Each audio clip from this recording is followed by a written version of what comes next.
Guyyaa guutuu hojii hojjechuuf yaaltaa?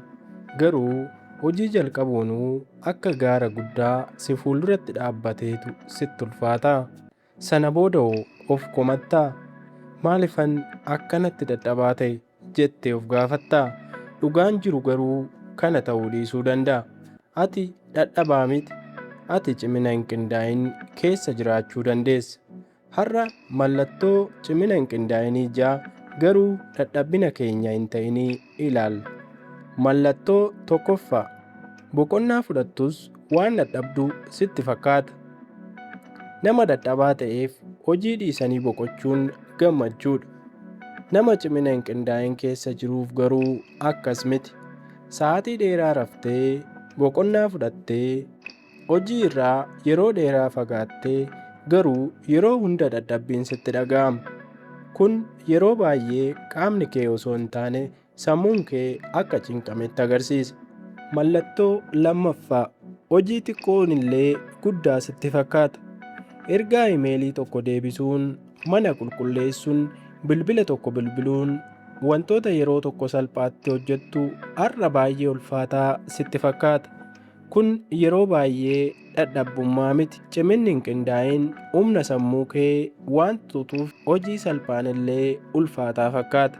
Mallattoo sadaffaa, hojjechuu barbaaddee garuu hin dandeessu. Kun garaagarummaa guddaa cimina hin qindaa'inii fi dadhabbummaa gidduu jiru keessaa isa tokkodha. Nama dadhabaaf hojii hojjechuuf fedhii isaa miti. Nama cimina hin qindaa'in keessa jiruuf garuu fedhiin ni jira. Barachuu barbaada, hojjechuu barbaada, jireenya isaa fooyyessuu barbaada. Garuu yeroo hojii jalqabuuf yaalu humni sammuu isaa ejjennoo dhabuutu isa mudata. Fedhiin ni jira, humni garuu hin jiru. Mallattoo afuraffaa, waan si gammachiisan irraa miira dhabda. Waan yeroo tokko si gammachiisu har'a si hin gammachiisu. Hawwiin kee ulfaataa ta'ee sitti mul'ata. Milkaa'inni kee gammachuu siif hin fidu. Michoota kee wajjin yeroo dabarsuun illee akka hojii sitti fakkaata. Kun mallattoo cimina kee hin qindaa'inii cimaa keessaa isa tokkodha. Mallattoo shanaffaa, dafanii aaru. Wantoonni xixiqqoon yeroo baay'ee si aarsuu hin jalqabanii? Namoota mana keessaa irratti daftee hin eegamtuu? Dogoggorri xiqqoon illee baay'ee si muufachiisaa? Ciminni hin qindaa'in yeroo dheeraa yoo ture sammuu fi qaama kee dhiibbaa keessa galcha. Kanaaf obsi kee ni hir'ata. Mallattoo ja'affaa, yeroo hunda of komatta.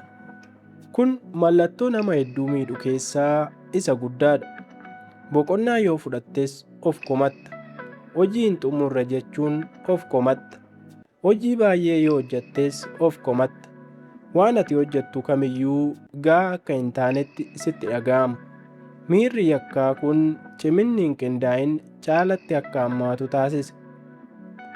Mallattoolee kanneen keessaa hedduun si irratti yoo mul'atan yaadadhu. Ati dadhabaa miti. Ati cimina hin qindaa'in keessa jiraachuu dandeessa. Qaamni kee fi sammuun kee boqonnaa barbaadaa jiru. Yeroo hunda of komachuu irraa yeroo muraasa of kunuunsutti kenni. Boqonnaan hojii irraa baqachuu miti. Boqonnaan humna deebifachuudha. Ciminni hin qindaa'in karoora, cichoominaaf raawwii yeroo barbaada. Kanaaf al tokkotti waan hin dhufneef al tokkotti hoomtuun hojjetamu. Yeroof kennii yeroon raawwadhu. Yeroo tokko tokko wanti ati ofiif gochuu dandeessu inni guddaan boqonnaa gahaa fudhachuudha. Viidiyoon kun barsiisaadha yoo jette laayik godhi, sabskiraayib godhi, akkasumas nama biraaf sheer godhi.